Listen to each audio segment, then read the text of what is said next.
नमस्कार, स्वागत है आप सभी का समाचार अड्डा के इस एक नए वेबिनार में, या हम यह कह सकते हैं कि यह चर्चा का सत्र हमने रखा है खास तौर पर आपके लिए, क्योंकि समाज में बीते दिनों से जो एक माहौल देखने को मिल रहा है, उस माहौल से हर कोई बाहर निकलने का प्रयास कर रहा है।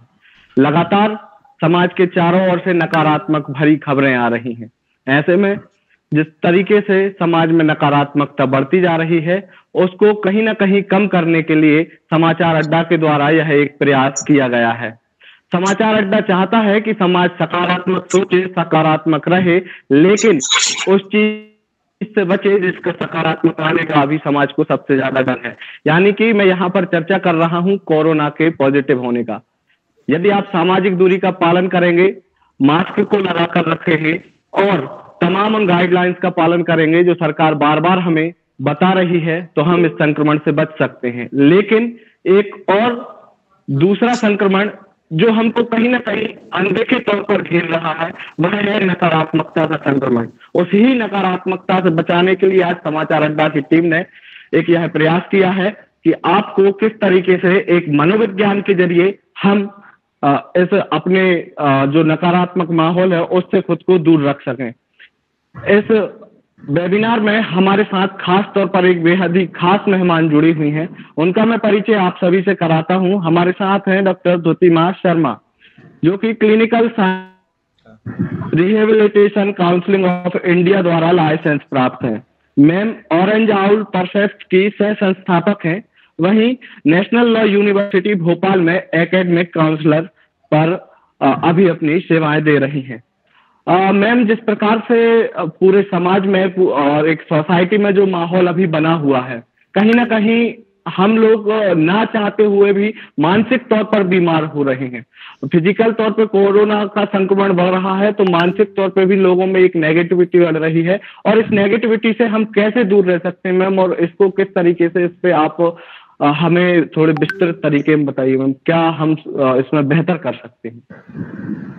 बिल्कुल, बहुत सही बात कही है आपने। पहले तो मैं आप सभी को बहुत बधाइयाँ देना चाहूँगी कि आप बहुत ही अच्छा काम कर रहे हैं, और ये जो आपने सोचा कि लोगों को कैसे जागरूक बनाया जाए और उनकी मानसिक स्वास्थ्य का कैसे ध्यान रखा जाए, उसके लिए बहुत-बहुत बधाई। इस अवेयरनेस की बहुत ज़रूरत है। तो आपका जो प्रश्न है जी, आपका जो प्रश्न है कि मानसिक स्वास्थ्य पर कैसा असर पड़ रहा है और उसके लिए क्या किया जाना चाहिए? कोरोना काल में सिर्फ शारीरिक तौर पर ही नहीं बल्कि मानसिक तौर पर भी बहुत असर पड़ा है, सभी को असर पड़ा है। छोटे हों, युवा हों, बड़े हों, सभी को बहुत ज़्यादा स्ट्रेस, तनाव का सामना करना पड़ रहा है।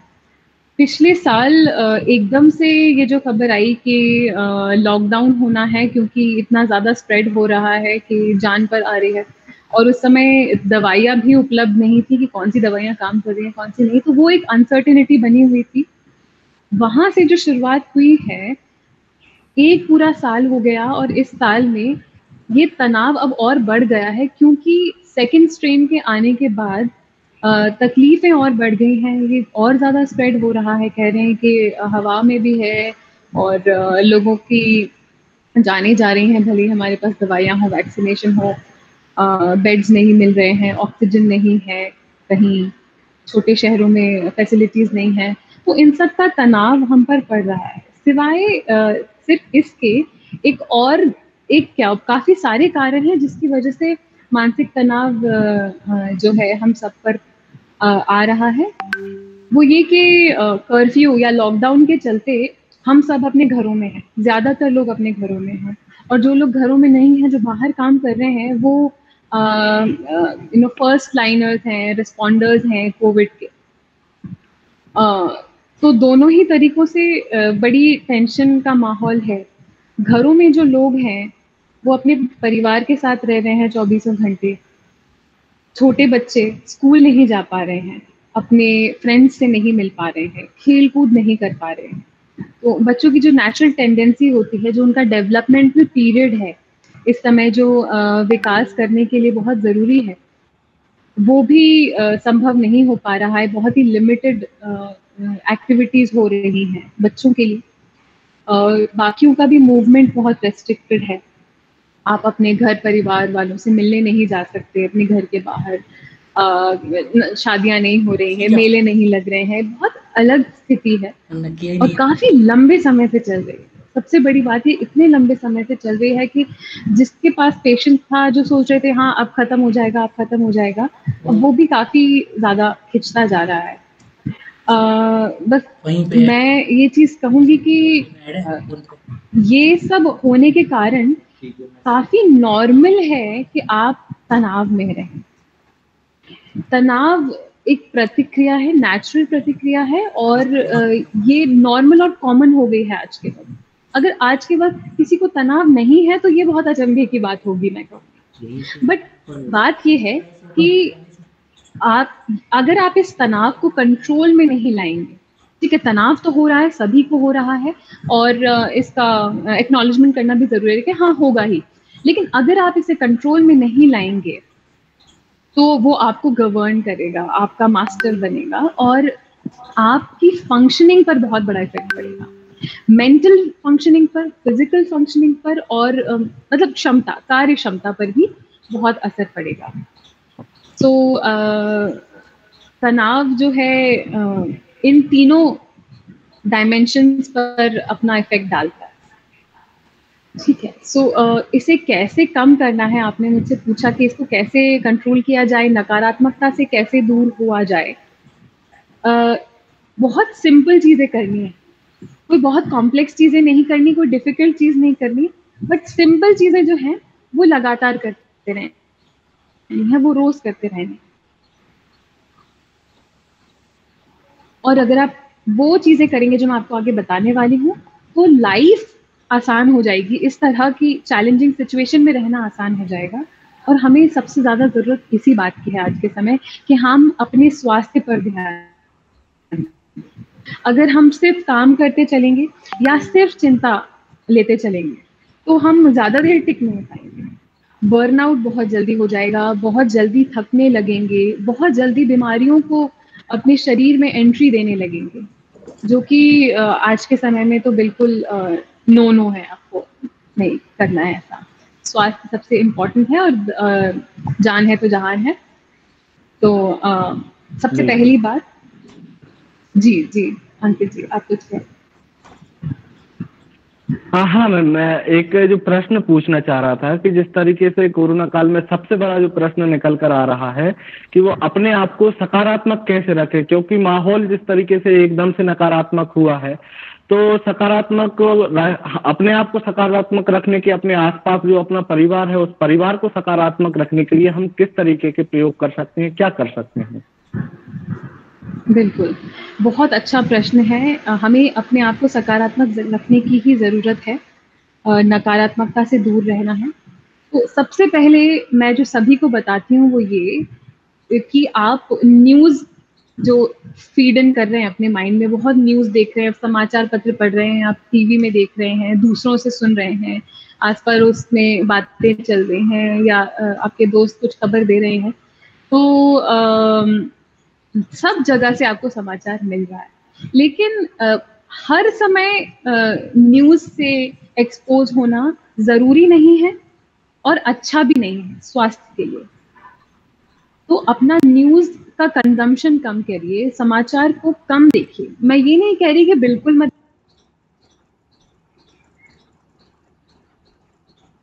आवाज नहीं आ रही उनकी।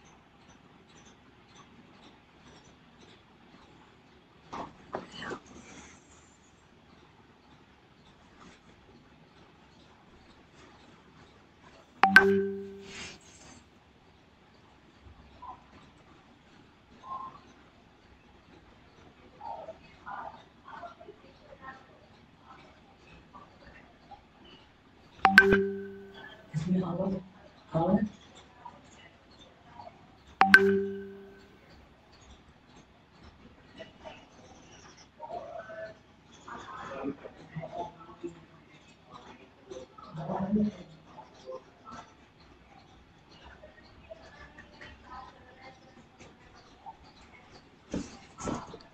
इधर तो आवाज आ ही नहीं रही उनकी।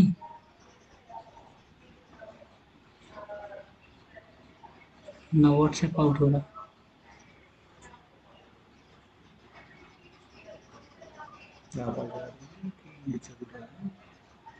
रिकॉर्डिंग के बाद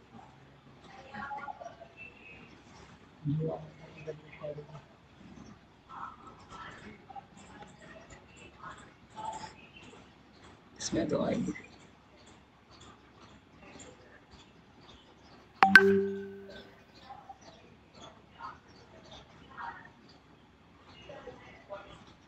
क्या किया जाए?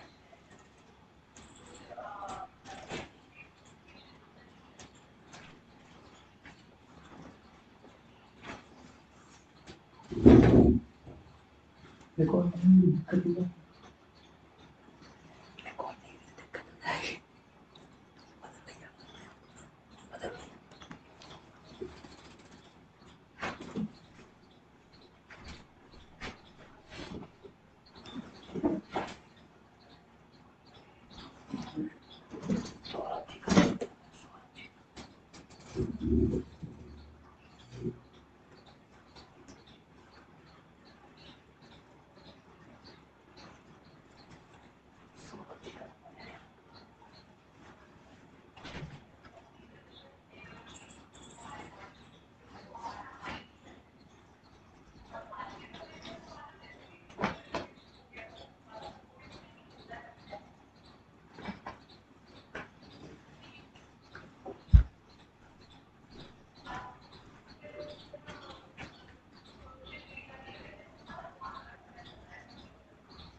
दाल चावल दाल रोटी सब खाएं और जो काढ़ा वगैरह पीते तो बहुत देर की बातें पीना चाहिए। उसके अलावा प्राणायाम, डीप ब्रीथिंग एंड मेडिटेशन ये बहुत ये जरूर कीजिए। प्राणायाम जो ब्रीथिंग एक्सरसाइजेस है वो हमारी ब्रेथ को कंट्रोल करती है। हमारी ब्रेथ को कंट्रोल करने से हमारे माइंड और बॉडी को ये सेंसेशन मिलता है, ये आश्वासन मिलता है कि हाँ मेरा कंट्रोल मेरी बॉडी पर है। और ब्रेथ वर्क अगर हम कर पाते हैं हमारी सोच के हिसाब से कि हाँ मैं सांस ले रही हूँ, सांस जा रही है, सांस बाहर आ रही है, ये सिर्फ इतनी सी चीज करने से हमारी बॉडी की मसल्स रिलैक्स होती हैं, हमारा माइंड रिलैक्स होता है। और जैसा कि आप जानते हैं माइंडफुलनेस, आपने शायद सुना होगा, माइंडफुलनेस इस ब्रेथ वर्क के थ्रू किया जा सकता है, बहुत ज़रूरी है। माइंडफुलनेस का मतलब ये है कि आप प्रेजेंट में आप उपस्थित हैं, पास्ट एंड फ्यूचर भूतकाल में या भविष्य में नहीं है, आप वर्तमान में जी रहे हैं और जो भी आसपास हो रहा है उससे अवेयर, नॉन जजमेंटली। सो अगर आप ये कर पाते हैं, ब्रेथ वर्क कर पाते हैं, प्राणायाम कर पाते हैं, तो बॉडी एंड माइंड दोनों को ये बैलेंस करने में हेल्प करता है। ये आपकी इम्यूनिटी के लिए भी बहुत अच्छा है, ठीक है। उसके बाद हॉबीज डेवलप कीजिए। कुछ लोगों को होती है कुछ हॉबीज पहले से कि कुछ गाना गाना है, कोई म्यूजिक इंस्ट्रूमेंट बजाना है, या दोस्तों से बातें ही कर लो, या गाना बज रहा है तो डांस कर लिया, ठीक है। ये जरूर कीजिए। घर में एक व्यक्ति कर रहा है तो बहुत अच्छी बात है, उसके साथ जुड़ जाइए और आप भी उसके साथ थोड़ा नाच गाना कीजिए, गाना गाइए, सब साथ में बैठिए, गेम्स के लिए बोर्ड गेम्स वगैरह। अच्छा ये चीज है कि ये जो हॉबीज है ये सिर्फ टाइम पास नहीं है। बहुत लोगों को लगता है कि अरे बच्चे पढ़ नहीं रहे हैं, टाइम पास कर रहे हैं ये सब करके, या अगर घर के बड़े बुजुर्ग हैं तो वो समझते हैं कि नहीं ये एज अप्रोप्रिएट नहीं है, ये हमारी उम्र के लोग नहीं करते तो हम नहीं करेंगे। ये सही बात नहीं। आप सभी को ये चीज़ करनी चाहिए। हॉबीज डेवलप करना मेंटल हेल्थ के लिए बहुत अच्छा है। इसे टाइम पास ना समझें, ये मी टाइम है जहाँ पे आप अपने आप के साथ समय बिता रहे हैं, आप ऐसी कोई चीज़ कर रहे हैं जो आपको आनंद देती। अगर आप आनंद देने वाले स्रोतों को ही हटा देंगे तो आप कैसे अपने आप से एक्सपेक्ट कर सकते हैं कि आप पॉजिटिव रहें। पॉजिटिव रहना, जॉयफुल रहना कई तरीकों से पॉसिबल है, और उसमें से एक तरीका, बहुत इंपॉर्टेंट तरीका ये भी है कि आप अपने साथ समय बिताएं। एक और चीज जो आप कर सकते हैं, डेफिनेटली करनी चाहिए, एक लिस्ट बनाएं मेंटली या अपनी डायरी में। डायरी में बनाना बहुत अच्छा रहेगा क्योंकि आप उसे पलट के देख सकते हैं। ये लिस्ट कैसी होगी, इसमें आप कह सकते हैं, लिख सकते हैं कि आप किस चीज के लिए आभारी हैं। ग्रैटिट्यूड डायरी, किस चीज के लिए आप आभारी हैं, किस चीज को आप धन्यवाद व्यक्त करना चाहते हैं आज के दिन। तो ये प्रत्येक दिन कीजिए, सिर्फ चीजों के लिए नहीं, कोई भी घटना के लिए, किसी भी व्यक्ति के लिए, भगवान के लिए, अपने आप के लिए अगर आप आभारी महसूस करते हैं, आभार व्यक्त करते हैं, तो ये जरूर लिखिए वहां पे। ऐसा करने से क्या होगा, प्रत्येक दिन आप कुछ ना कुछ ऐसा सोचेंगे जो पॉजिटिव है और ऑथेंटिक भी है। यूं ही नहीं आप क्रिएट कर रहे हैं, बस यूं ही आप अपने आप को, अपने माइंड को फूल नहीं कर रहे हैं, बल्कि आप अपने आप को सच में याद दिला रहे हैं, गिना रहे हैं कि हाँ आज के दिन ये अच्छा हुआ था, या जो पहले हुआ है और आपको याद आया कि अच्छा हुआ, वो भी आप लिख सकते हैं। ठीक है, और छोटी छोटी चीजें हो सकती हैं। जैसे जैसे आप ग्रैटिट्यूड डायरी लिखना शुरू करेंगे, वैसे वैसे आपको पता चलेगा कि आप किन किन छोटी छोटी चीजों के लिए भी आभारी हैं। कई बार हम काफी सारी चीजें हमारे पास होती हैं, लेकिन हम उनको फॉर ग्रांटेड ले लेते हैं कि हाँ ठीक है तो है, घर की मुर्गी दाल बराबर वाली फीलिंग आती है, वो ना आए। इसके लिए ग्रैटिट्यूड डायरी बहुत हेल्पफुल है। और अंकित, मैं ये आपको बताऊं कि मैंने ये चीज अपने क्लाइंट्स के साथ, अपने पेशेंट्स के साथ बहुत यूज की, और कई सारे पेशेंट्स मुझे बताते हैं कि मैम मैं ये कर रही हूँ, मैं ये कर रहा हूँ और मुझे अच्छा लग रहा है। उनमें सच में चेंज देखने को मिलता है, वो मुस्कुराने लगते हैं, वो लाइट फील करने लगते हैं, और बस इतना ही करने की जरूरत है कि उनका माइंड खुद काम करने लगता है, वो प्रॉब्लम्स के सॉल्यूशंस को ढूंढने लगते हैं। फिर मुझे ज्यादा मेहनत करके बताने की जरूरत नहीं होती, मुझे एडवाइसेस नहीं देनी होती, बल्कि बस मैं उन्हें सपोर्ट करती हूँ और बाकी वो खुद ही अपने सॉल्यूशंस खुद निकाल लेते हैं, उनका माइंड वर्क करने लगता है फिर, क्योंकि हल्का हो जाता है ना।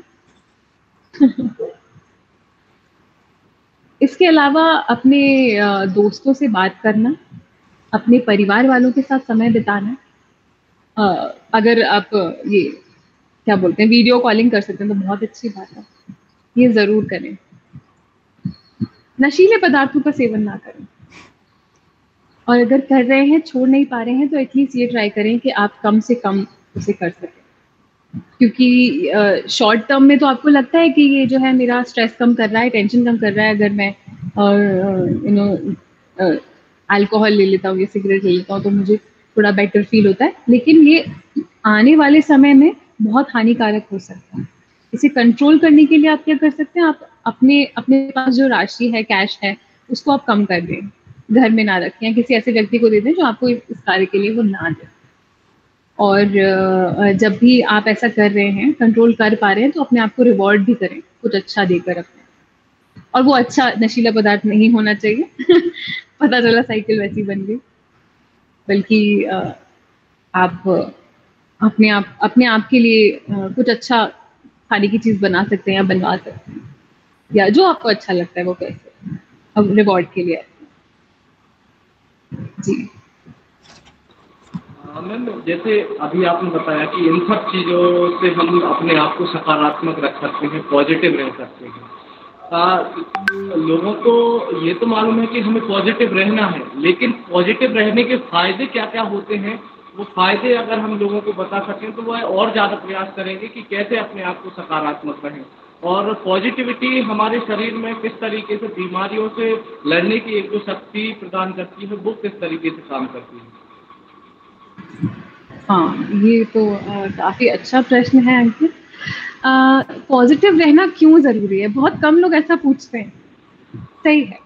पहले तो मैं ये बताती हूँ कि जो आपने प्रश्न पूछा कि हमारे शरीर पर इसका क्या असर पड़ता है, ठीक है। नकारात्मकता का असर क्या पड़ता है शरीर पे, और पॉजिटिव रहने का क्या असर पड़ता है, दोनों बता। पहले तो ये आप जान लें कि नकारात्मकता या स्ट्रेस, टेंशन, ये जो है इसके आपको 3 तरह के लक्षण देखने को मिलते हैं। अगर वो लक्षण आप में है तो मतलब समय आ गया है कि अब अपने ऊपर ध्यान दें, अपने स्वास्थ्य के ऊपर। मानसिक या जो इमोशनल लक्षण होते हैं वो ये हैं कि आप बहुत ज़्यादा चिड़चिड़े होने लगते हैं, ठीक है, बहुत ज़्यादा दुखी होने लगते हैं, कई बार रोना भी आता है, कई बार झगड़े करते हैं, इमोशंस जो है नेगेटिव इमोशंस को आप बहुत ज़्यादा एक्सपीरियंस करते हैं। व्यवहारिक लक्षण ये हैं कि आप चीज़ों को अवॉइड करने लगते हैं, जिन चीज़ों को आप पसंद करते थे करना वो आप कम करने लगते हैं। आपके झगड़े बढ़ जाते हैं आपस में, किसी भी बात पर चिढ़कर आप दूसरों को बुरा भला कह देते हैं। शारीरिक तौर पर जो लक्षण देखने को मिलते हैं वो ये कि नींद नहीं आती, ठीक है, और सिर दर्द होता है, मसल पेन हो रहा है बॉडी में, ये सब। तो ये लक्षण आपको देखने को मिलते हैं अगर आप नकारात्मक रहते हैं। तो पॉजिटिव रहने का क्या फायदा है, ये कि आपको इन परेशानियों से दूर रहने में सहायता मिलेगी अगर आप पॉजिटिव रहें।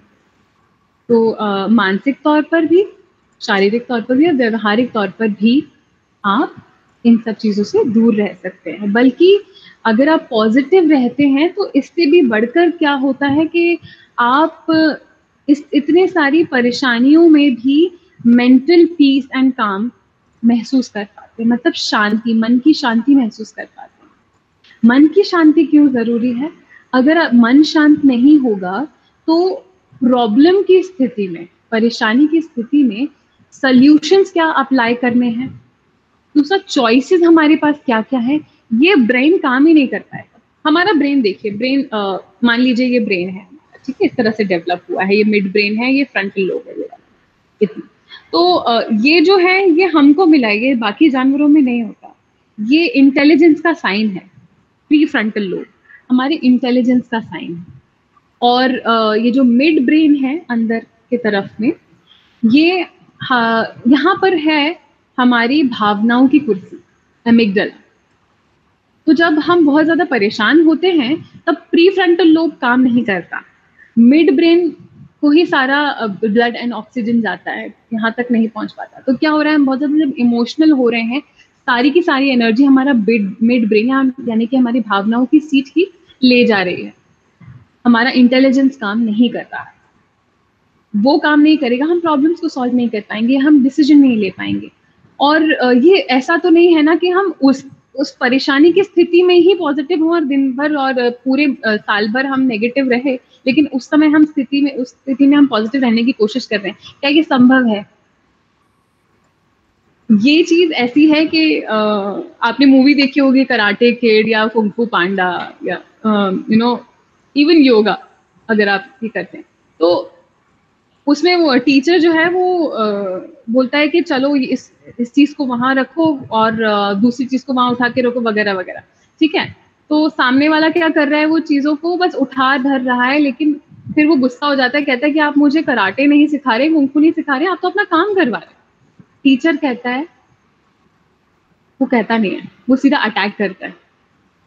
और अटैक से बचने के लिए उसको वही प्रैक्टिस काम आती है स्टूडेंट को जो उसने सामान रखने उठाने में प्रैक्टिस की थी।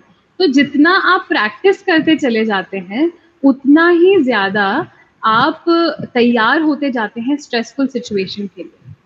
तो ये बिल्कुल कराटे सीखने जैसा है। अगर आपको कराटे नहीं आता तो जब आपके ऊपर अटैक होगा तब आप अपने आप को बचा नहीं पाएंगे, राइट? वैसे ही अगर आप सकारात्मकता को प्रैक्टिस करते हैं तो ही उस तरह की भयावह या परेशानी वाली स्थिति में आप अपने आप को बचा सकते हैं और आपका इंटेलिजेंट दिमाग जो है वो काम में ला सकते हैं। तो ये ज़रूरी है कि आप अगर आपको चाहिए कि आप अपना इंटेलिजेंस और डिसीजन मेकिंग का यूज़ करें तो पॉजिटिव रहना बहुत ज़रूरी है। तीसरी चीज़ जो आपने मुझसे पूछी कि शरीर पर क्या असर पड़ता है अगर हम पॉजिटिव रहते हैं, नेगेटिव रहने का क्या असर पड़ता है मालूम है आपको? ये सीधा सीधा हमारी इम्यूनिटी पर नेगेटिव प्रभाव डालता है। हमारी इम्यूनिटी 2 लेवल्स पर है। एक तो है जो बॉडीली फ्लूइड्स में होती है, जो ब्लड में होती है, हमारे टी सेल्स होते हैं, वो फर्स्ट लाइन ऑफ डिफेंस कहलाता है, और दूसरा पर्टिकुलर ऑर्गन्स। तो जो हमारा first line of defence T cells, stress लेने से, नेगेटिव रहने से, नेगेटिव एटीट्यूड रखने से और नेगेटिव फीलिंग्स एक्सपीरियंस करने से इन टी सेल्स का इनकी संख्या कम हो जाती है। अगर आपकी इम्यूनिटी से लड़ने वाले सोल्जर्स जो आपके अंदर हैं उनकी संख्या कम हो गई है, मतलब क्या है? आपकी इम्यूनिटी भी कम हो जाती है।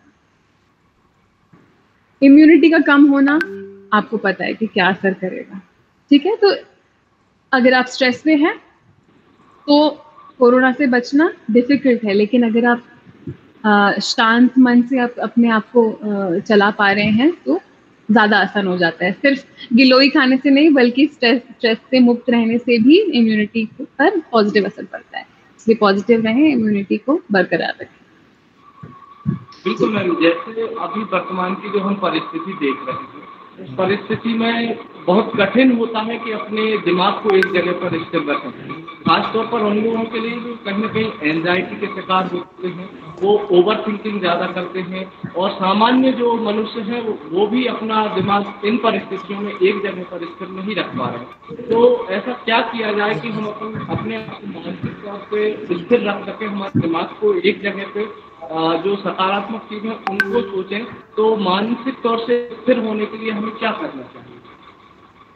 आपकी आवाज़ बहुत कट रही थी, लेकिन जो मैं समझ पाई हूँ कि मानसिक तौर पर स्थिर रहने के लिए, पीसफुल रहने के लिए क्या करना चाहिए, ये आप पूछ रहे हैं?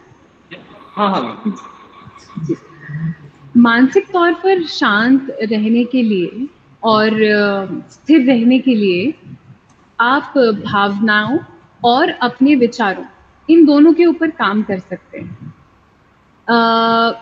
एक और चीज़ है, अगर आप अपनी ब्रेथ के ऊपर काम कर पाएं, ब्रीदिंग के ऊपर काम कर पाएं, श्वास, तो भी आप मन को स्थिर कर सकते हैं, ठीक है? तो सबसे पहले मैं श्वास की बात बताती हूँ, जो मैंने आपको पहले भी बताया, लेकिन एक बहुत सिंपल टेक्निक बताती हूँ। ये वर्ल्ड हेल्थ ऑर्गेनाइजेशन ने भी बताई है।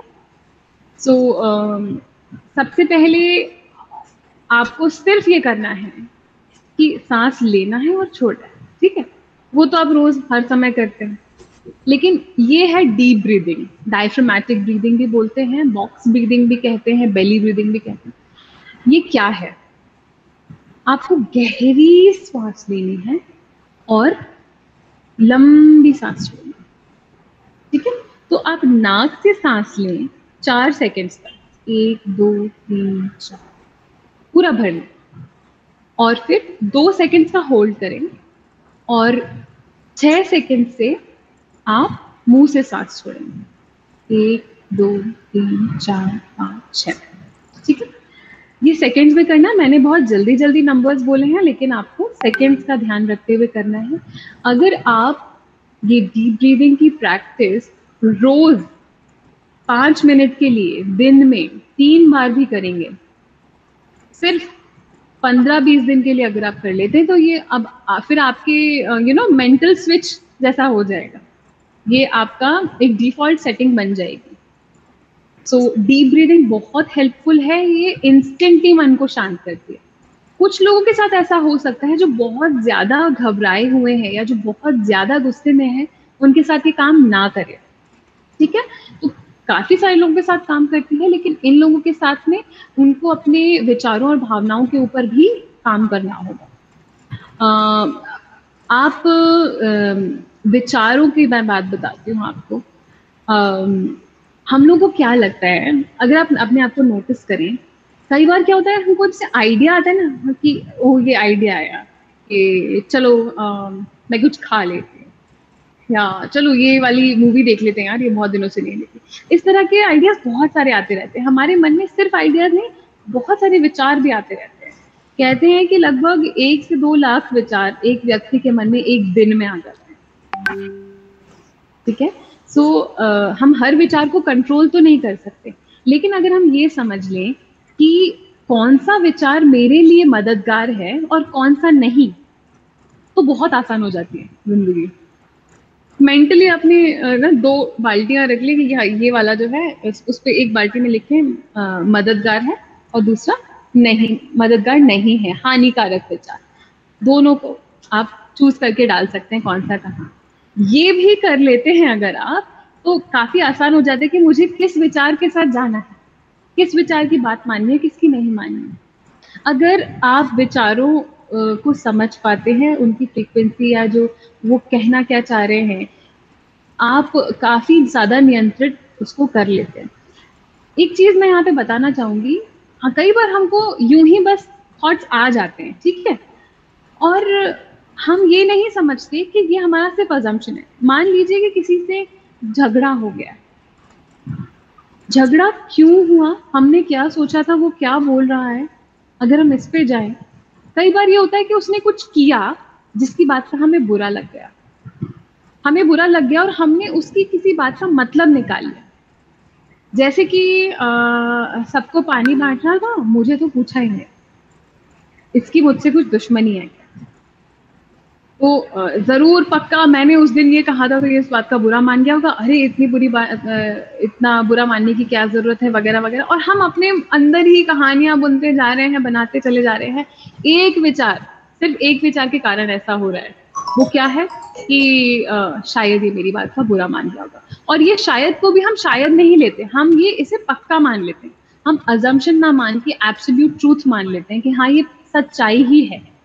हम उसे बाद में हम खुद को काउंटर नहीं करते कि नहीं ये तो गलत भी हो सकता है ना, विचार ही तो है, आकाशवाणी तो नहीं है। हम कई बार अपने विचारों को आकाशवाणी जैसा ही मान के, सच मानकर ही फॉलो करते चले जाते हैं। देखिए, आपका विचार है, आपके माइंड में कुछ अच्छे विचार भी आते हैं और कुछ नॉट सो गुड विचार भी आते हैं, कुछ बहुत इंटेलिजेंट विचार भी आते हैं और कुछ बहुत स्टूपिड विचार भी आ सकते हैं, राइट? तो आप इस चीज को, ये पॉसिबिलिटी मान के चलिए कि दोनों ही संभव हैं, तो इनको क्वेश्चन कीजिए। सिर्फ हर विचार को फॉलो कर लेना कमांड की तरह ये जरूरी नहीं है, हर विचार को सच मान लेना जरूरी नहीं है। इस तरह से आप अपने विचारों को देख सकते हैं दूर से। दूर दर्शन कीजिए पहले तो, फिर देखिए जो काम का है उसे उठाइए, जो नहीं है काम का उसे जाने दीजिए। वो जैसे चिड़िया उड़ती है बादलों के थ्रू, वो भी उड़ जाएगा। भावनाओं को कैसे नियंत्रण में लाएं? आप देख सकते हैं कि मेरे जो भाव हैं, कौन सा भाव मैं महसूस कर रहा हूँ। कई बार जब आप लोगों से पूछेंगे ना कैसा लग रहा है, वो कहेंगे अच्छा लग रहा है या वो कहेंगे बुरा लग रहा है, लेकिन इसके अलावा वो बताते नहीं और डीप में कि क्या है, भाव कौन सा है। अजीब लग रहा है लोग कहते हैं, मेरे काफी सारे क्लाइंट्स ऐसे हैं हम अजीब सा लग रहा है। अजीब सा मतलब क्या, कौन सा भाव महसूस कर रहे हैं? फिर बोलेंगे घबराहट हो रही है, कुछ लोग कहते हैं कि मुझे ग्लानि हो रही है। उतना डीप जाके समझना है। आइडेंटिफिकेशन ऑफ इमोशन ये पहला स्टेप है जिससे आप अपनी भावनाओं का नियंत्रण कर सकते हैं। और भी ज्यादा डीप में मैं आगे बताऊंगी, मुझे लग रहा है मैं बहुत डीप जा रही हूँ। अगर आप मुझसे और कुछ पूछना चाहें तो बताएं, मुझे रोक भी सकते हैं। नहीं, बिल्कुल मैम। जैसे अभी एकदम से क्या हुआ था, जब कोरोना की दूसरी लहर आई तो उसके बाद से एकदम से नकारात्मक माहौल बना। तब कहीं ना हमारे समाज के जो प्रबुद्ध लोग हैं उन्हें समझ में आया कि नहीं, ये एकदम से नकारात्मक माहौल बना है, ये हमें अवसाद में ले जा सकता है, समाज को अवसाद में ले जा सकता है। तो कुछ सकारात्मक स्टोरियां निकल के सामने आने लगी। जैसे कि कई लोग काफी ज्यादा एज के व्यक्ति हैं, वो कोरोना को हरा के आए हैं। जब इस इंटरव्यू के बारे में हमारी टीम रिसर्च कर रही थी तो हमें पता पड़ा कि आप भी कहीं ना कहीं इस कोरोना से ग्रसित हो चुकी हैं और आपने किस तरीके से इस कोरोना को हराया, वो अनुभव अगर आप हमारे साथ साझा करेंगे तो वो कहीं ना कहीं हम अपने दर्शकों को बता सकेंगे कि ये भी एक सकारात्मक स्टोरी है। जी बिल्कुल, मुझे भी हुआ था कोरोना और मैं कहना चाहूँगी कि मुझे ज़्यादा सीवियर सिम्टम्स नहीं थे, कुछ बहुत ज़्यादा खराब स्थिति नहीं थी जितनी लोगों की हो जाती है। तो हम ये नहीं कह सकते कि सभी के साथ ऐसा हो, सभी ऐसा करें। लेकिन हाँ, मेरा अनुभव आपने पूछा तो बताना चाहूँगी कि मैं जब मुझे पता चला कि मुझे सिम्टम्स आ रहे हैं, सबसे पहले मैंने अपने आप को आइसोलेट कर लिया। मैं अलग हो गई एक कमरे में और मैं हॉस्पिटल जाके मैंने अपना टेस्ट करवाया। 3 दिन के बाद रिपोर्ट आई और तब तक मैं आइसोलेटेड ही थी और मैंने डॉक्टर से भी बात कर ली थी। वहाँ पे जब रिपोर्ट आई तब और भी ज़्यादा सख्ती से मैंने अपने आप के लिए हेल्थ के लिए कुछ चीज़ें की, जैसे कि भाप लेना, सब जानते हैं भाप लेना, काढ़ा पीना और अनुलोम विलोम करना, ये चल ही रहा था। मानसिक तौर पर मैं बहुत ज़्यादा परेशान नहीं थी क्योंकि मुझे अपने आप में महसूस हो रहा था कि ये ज़्यादा खराब स्थिति नहीं है और खराब ना हो इसके लिए मैं क्या क्या कर सकती हूँ वो मैं करूँ। तो एक्चुअली इस तरह की स्थिति में हमको जानना चाहिए, समझना चाहिए और रिफ्लेक्ट अपॉन करना चाहिए कि क्या चीज़ें मेरे नियंत्रण में हैं और क्या नहीं, क्या चीज़ें मेरे नियंत्रण में हैं और सॉरी कौन सी मेरे नियंत्रण के बाहर है। जो नियंत्रण के बाहर है उस पर हाथ पैर चलाने का, उस पर मेहनत करने का कोई फायदा नहीं है, लेकिन जो नियंत्रण में है, जो मैं कर सकती हूँ उसको मैं पूरी तरीके से करूँ, ये मेरा मकसद था। तो मैंने जो भी मेरे अपनी हेल्थ के लिए हो सकता था वो किया। इनफैक्ट सिर्फ अकेले नहीं रही, कई बार लोगों को ऐसा होता है अरे अकेले रहना पड़ेगा, किसी से मिल नहीं पाएंगे वगैरह, लेकिन ऐसा नहीं है। मैं लोगों से, अपने फ्रेंड्स से बातें किया करती थी, घर वालों से बात करती थी। मैंने अपनी डायरी में कुछ चीज़ें लिखना शुरू की और घर वालों को तो देख नहीं पाते थे, लेकिन जैसे छत पे हैं तो वो लोग नीचे हैं तो दूर से देख लिया ये चल रहा था। थोड़ा मुश्किल तो था, लेकिन हाँ ये पता था कि इस तरह की स्थिति शायद दोबारा ना आए, है ना। तो ये भी अपने आप में एक एक्सपीरियंस है, करके देख लेते हैं, अच्छा है, कहानी बन जाएगी बच्चों को सुनाने के लिए आगे जब मैं दादी बनूंगी तो अपने पड़पोतों को सुनाऊंगी ये सोच के मैंने इतना समय काटा। बिल्कुल मैम, कहीं ना कहीं जैसा देख रहे हैं कि आत्म सकारात्मकता जब लोगों को हो जाती है तो कहीं सकारात्मक में लोग अपने आप को फैंटम टाइप समझने लगते हैं, अपने आप को अति आत्मविश्वासी समझने लगते हैं कि नहीं मुझे, मेरी तो इम्यूनिटी बहुत तेज है, मुझे तो कोरोना हो ही नहीं सकता। अभी जिस प्रकार से पहली लहर और दूसरी लहर में अंतर है वो सिर्फ ये है कि युवाओं में सबसे ज़्यादा कोरोना का संक्रमण इस बार बढ़ा है। तो कहीं ना कहीं यह अति आत्मविश्वास की फीलिंग और आत्मविश्वास की फीलिंग दोनों अलग कैसे हैं? जी, बहुत सही बात करी आपने। देखिए ये तो आत्मविश्वास तो ठीक है, ये सकारात्मकता नहीं बल्कि भ्रम भी हो सकता है कि भाई फैंटम बने चले जा रहे हैं कि हमारी इम्यूनिटी को कुछ नहीं होगा। इम्यूनिटी 2 दिन में भी गिर सकती है। उसके अलावा एक चीज़ है कि सिर्फ सकारात्मक रहना भी मददगार नहीं है, ठीक है। इसलिए मैं नेगेटिव और पॉजिटिव की जगह मददगार और हानिकारक ये 2 वर्ड यूज करती हूँ, या जो मददगार है और जो मददगार नहीं है वो। क्यों? नेगेटिव भी मददगार हो सकता है। अगर हम डर रहे हैं तभी हम डेंजर से बच पा रहे हैं। अगर मैं जंगल जाऊंगी और जंगल में सेफ्टी लेके चल रही हूँ तो ठीक है, लेकिन अगर मैं ये सोचकर चल रही हूँ कि अरे मुझे तो कुछ नहीं होगा, मैं तो पॉजिटिव हूँ, पॉजिटिव एटीट्यूड जो लेके चलता है उससे तो कुछ नहीं होता, शेर मुझे नहीं खाएगा, ये एटीट्यूड अगर मैं लेके चल रही हूँ लेकिन इस एटीट्यूड के विपरीत कार्य कर रही हूँ, बिना सेफ्टी के चले जा रही हूँ, तो कौन कह सकता है कि शेर नहीं खाएगा।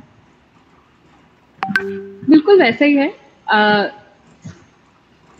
पॉजिटिव तो हैं आप, लेकिन आप उस पॉजिटिविटी के लिए व्यवहार उस तरीके का आप नहीं कर रहे।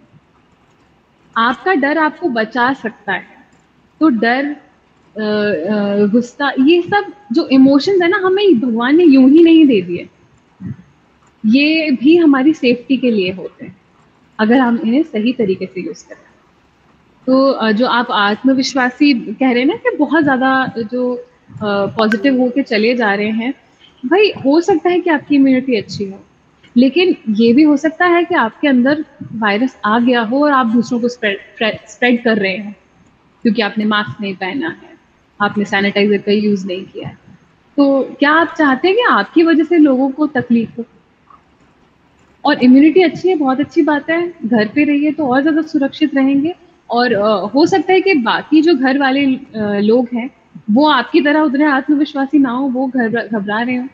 तो आप सिर्फ इंडिविजुअल नहीं हैं, आप एक कम्युनिटी का पार्ट है, समाज का हिस्सा है, तो उसके हित में कार्य कीजिए। ये मेरी प्रार्थना है आपसे, आप सभी से, जितने भी लोग ऐसा सोच रहे हैं। अच्छा, एक चीज और है, पॉजिटिव और नेगेटिव में ही हम सोचते हैं, लेकिन मैं ये कहती हूँ कि इन दोनों का मिश्रण है एक चीज, और वो है वास्तविकता। तो वास्तविक बनिए, सकारात्मक और नकारात्मक में ही ना झूलें, वास्तविक बने, इन दोनों को तोल मोल करें, इन दोनों का, और रियलिटी को देखें।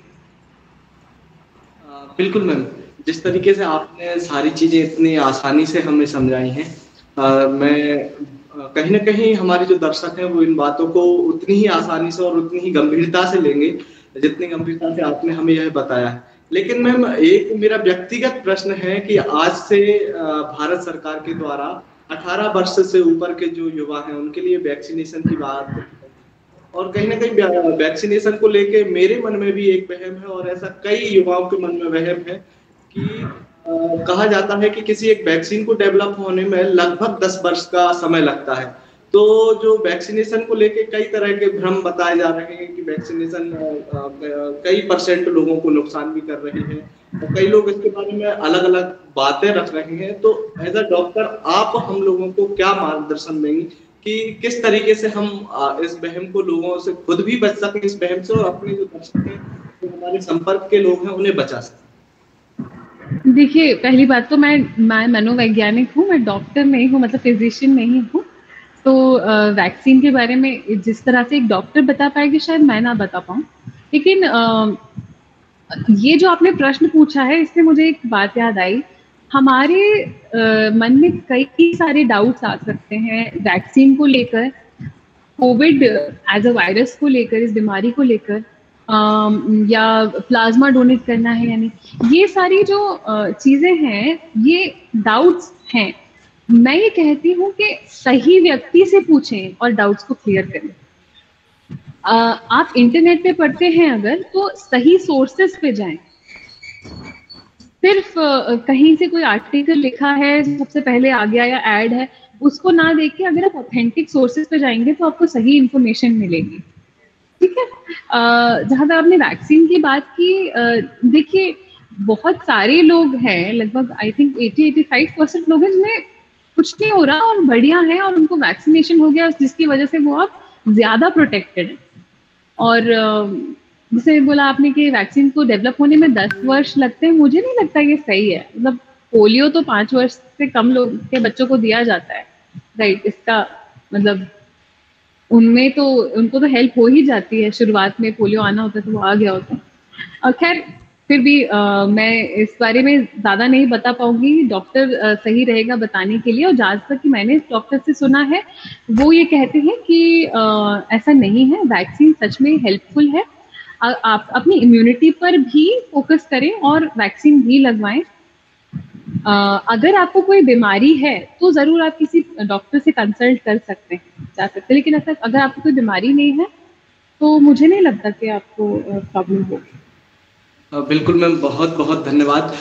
बस एक आखिरी जो सवाल नहीं कहेंगे कि जो आखिरी जो संदेश है जो आप हमारे दर्शकों को देना चाहें इस पूरी चर्चा के दौरान, जो कुछ बातें रह गई हो जो आप अपनी तरफ से कहना चाहें कि हमारे दर्शक किस तरीके से अपने आप को सकारात्मक, ये चीजें आपने बता दी हैं, लेकिन कोई एक ऐसा जरूरी संदेश कि इस पैंडेमिक में जो हम लोगों के हालात हैं उनमें हम कैसे अपने आप को और ज्यादा सुरक्षित, और ज्यादा मनोवैज्ञानिक तरीके से सुरक्षित। देखिए, एक बात जो मेरे मन में है कि हम इस तरह की स्थिति में हैं जहाँ पे हम घरों में ही बंद हैं और बहुत लंबे समय से सिर्फ कुछ ही चेहरे देख रहे हैं, वो भी अपने घर परिवार वालों के, और साथ में रहना इस स्थिति में कभी मुश्किल हो जाता है, क्योंकि हर एक व्यक्ति जो उस परिवार में मौजूद है उसको अपनी खुद की टेंशन है, और वो टेंशन कहीं निकल नहीं पा रही है, दोस्तों से बात नहीं हो पा रही है, बहुत ज्यादा कोई फिजिकल एक्टिविटी नहीं हो पा रही है, जिसके कारण से वो टेंशन और प्रॉब्लम बॉडी में ही बिल्डअप रहती है। और क्योंकि जो मैंने बताया कि बहुत सारे इमोशंस जो हैं, प्रॉब्लमेटिक इमोशंस आ जाते हैं, तो वो आपस में ही निकलते हैं। परिवार में झगड़े होना लाजमी है, अगर ये स्थिति है तो, या कभी कोई बुरी खबर सुन ली है, किसी के डिमाइस की, किसी के जाने की खबर सुन ली है, तो उससे भी बहुत ऐड हो जाता है। किसी किसी को बहुत दुख होता है, किसी को ग्लानि भी होती है कि अरे हम मिल नहीं पाए, हम कुछ कर नहीं पाए, हम वहां जा नहीं पाए, उस व्यक्ति के साथ खड़े नहीं हो पाए अंतिम यात्रा वगैरह। तो इन सब स्थिति में आप कुछ समय दे सकते हैं। परिवार का कोई जन जो परेशानी में दिख रहा है उसको कुछ समय दे, उसे ट्रिगर ना करें। और अगर वो परेशानी में, अपनी परेशानी में ऐसा कुछ करता है जो आपको दुख देता है, तो उस बारे में बात करें, मन में ना रखें। मन में रखेंगे तो वो बिल्डअप होता चला जाएगा, पहाड़ बनता चला जाएगा राई का, तो उसको वहीं के वहीं निकालें। अगर ऐसा लगता है कि तनाव की स्थिति बन सकती है, झगड़ा हो सकता है, कुछ समय दें, आधा घंटा, 1 घंटा, 1 दिन, 2 दिन, लेकिन फिर इस बारे में बात जरूर करें। अपने सभी लोगों के साथ कनेक्टेड रहें, पूरे परिवार के साथ भी एक बहुत अच्छा समय बिताएं। खाना साथ में खा सकते हैं, दिन का 1 टाइम एटलीस्ट, साथ में गेम्स खेल सकते हैं, अंताक्षरी वगैरह, लूडो, ये सब के साथ रहें, वो भी अच्छा रहेगा। और पेरेंट्स से मैं कहना चाहूंगी कि बच्चे जो है फिजिकल एक्सरसाइजेस अगर नहीं करेंगे तो परेशान होंगे, उन्हें जरूर करवाएं फिजिकल एक्सरसाइजेस। बड़े बूढ़ों से कहना चाहूंगी कि हो सकता है जो छोटे शहरों में रह रहे हैं वो तो अपने घर परिवार के साथ रह रहे हैं, लेकिन जो Tier 2 सिटी में रह रहे हैं, जैसे भोपाल, भिलाई, इस तरह की जगहों पे रह रहे हैं, उनके शायद उनके बच्चे बाहर हों, मुंबई, दिल्ली, वहां से वो आ ना पा रहे हो, या USA में हो, या बाहर की किसी कंट्री में वो नहीं आ पा रहे, तो वो लोनली महसूस करते हैं। आप उन लोगों से मैं कहना चाहूंगी कि टेक्नोलॉजी का यूज करना सीखें, वीडियो कॉल करें दिन में 1 बार 2 बार।